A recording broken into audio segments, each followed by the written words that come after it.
teacher. What might your name be? Sarah Williams. Whereabouts do you live? In this neighborhood? No, I'm in Hookerville, 7 miles below. I've walked all the way and I'm all tired out. Hungry too, I reckon. I'll find you something. No, I ain't hungry. I was so hungry I had to stop 2 miles below here at a farm, so I ain't hungry no more. It's what makes me so late. My mother's down sick and out of money and everything, and I come to tell my Uncle Abner Moore. He lives at the upper end of town. She says I ain't ever been here before. Do you know him? No, but I don't know everybody yet. I haven't lived here quite 2 weeks. It's a considerable ways to the upper end of the town. You better stay here all night. Take off your bonnet. No, I'll rest a while, I reckon, and go on. I ain't afeard of the dark. I don't want you going out by yourself. My husband will be back by and by. You can go with him. Did you hear about the murder of Huck Finn? Who done it? We've heard considerable about these goings-on down in Hookerville, but we don't know who 'twas that killed Huck Finn. Well, I reckon there's a right smart chance of people here that'd like to know who killed him. Some thinks old Finn did it himself. No, is that so? Most everybody thought it at first. He'll never know how nigh he come to getting lynched, but before night they changed around and judged it was done by a nigger named The nigger run off the very night Huck Finn was killed, so there's a reward out for him, $300, and there's a reward out for old Finn too, $200. You see, he come to town the morning after the murder and told about it and was out with them on the ferry boat hunt, and right away he up and left. Before night they wanted to lynch him, but he was gone, you see. Well, next day they found out the nigger was gone. They found out he hadn't been since 10 o'clock the night the murder was done.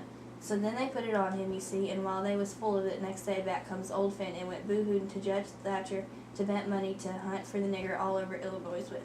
The judge gave him some, and that evening he got drunk and was around till after midnight with a couple of mighty hard-looking strangers, and then went out with them. Well, he ain't come back since, and they ain't looking for him back till the thing blows over a little, for people thinks now that he killed this boy and fixed things so folks wouldn't think robbers done it. And then he get Huck's money without having to bother a long time with a lawsuit. People do say he weren't any too good to do it. Oh, he's sly, I reckon. If he don't come back for a year, he'll be all right. You can't prove anything on him, you know. Everything will be quieted down then, and he'll walk into Huck's money as easy as nothing. Yes, I reckon so. I don't see nothing in the way of it. Has everybody quit thinking the nigger done it? Oh, no, not everybody. A good many thinks he done it, but they'll get the nigger pretty soon now, and maybe they can scare it out of him. Why are they after him yet? Well, you're innocent, ain't you? There's $300 lay around every day for people to pick up. Some folks think the nigger ain't far from here. I'm one of them, but I ain't talked it around. After a few days ago, I was talking with an old couple that lives next door in the log shanty, and they happened to say hardly anybody ever goes to that island over yonder that they call Faxon's Island. Doesn't anybody live there? Says I. No, nobody, says they. I didn't say any more, but I done some thinking. I was pretty near certain I'd seen smoke over there about the head of the island a day or two before that. So I says to myself, like as not that nigger's hiding over there. Anyway, says I, it's worth the trouble to give that place a hunt. I hain't seen any smoke seen, so I reckon maybe he's gone if it was him. But husband's going over to see him and another man. He was gone up the river, but he's gone back today, and I told him as soon as he got there 2 hours ago.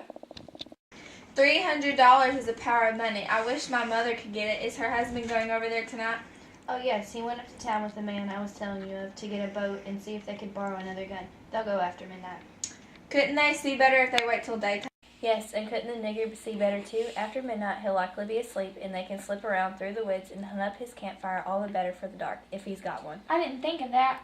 What did you say your name was, honey? Mary Williams. Honey, I thought you said it was Sarah when you first came in. Oh, yes, I did. Sarah Mary Williams. Sarah's my first name. Some calls me Sarah, some calls me Mary.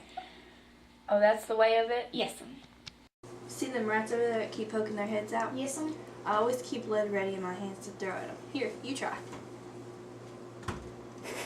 Come now, what's your real name? What, ma'am? What's your real name? Is it Bill or Tom or Bob or what is it? Please don't poke fun at a poor girl like me, ma'am. If I'm in the way, I'll...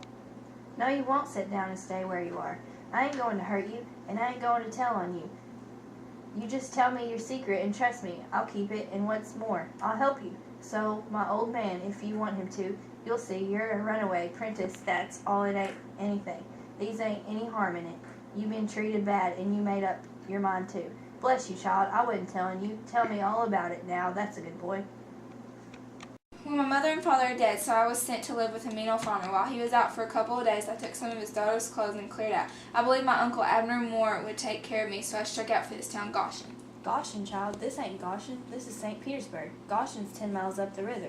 Who told you this was Goshen? Why, man, I met at daybreak this morning just as I was going to turn into the woods for my regular sleep. He told me when the roads forked, I must take the right hand and 5 miles would fetch me to Goshen. He was drunk, I reckon. He told you just exactly wrong. Well, he did act like he was drunk, but it ain't no matter now. I got to moving along. I'll fetch Goshen before daylight. Hold on a minute. I'll get you a snack to eat. You might want it. So when a cow's laying down, which you get the first? The hind end, Mum. Well, then a horse? The forward end, Mum. Which side of the tree does the most moss grow on? The north. If 15 cows browsing on a hillside, how many of them eats with their heads pointing in the same direction? The whole 15, Ma'am. Well, I reckon you are from the country. I thought you were just trying to hocus me again. What's your real name? George. Well, try to remember it, George, and don't forget and tell me that it's Alexander before you go and get out by saying it's George Alexander when I catch you. And don't go about a woman in that calico. You do a girl tolerable poor, but you might fool men, maybe. When you throw out a rat or anything, hit yourself up a tiptoe and fetch your hand up over your head as awkward as you can and mitch your rat about 6 or 7 foot. Throw a stiff arm from the shoulder like there was a pivot there to run on like a girl, not from the wrist and elbow like a boy. And when your girl tries to catch anything in his her lap, she throws her knees apart and not together like you. Now trot along to your Uncle Sarah Mary Williams, George Alexander Peters, and if you get in trouble, you send word to Miss Judith Loftus, and I will do what I can to get you out of it. Keep the river road all the way, and next time you tramp, take shoes and socks with you. The river road's a rocky one, and your feet will be into the sea when you get to Goshen, I reckon.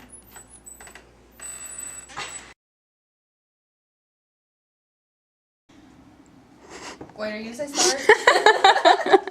Okay, keep that one. That's over there. Keep poking their heads out. Listen. I always keep lead ready in my hand to throw at them. Here, you try.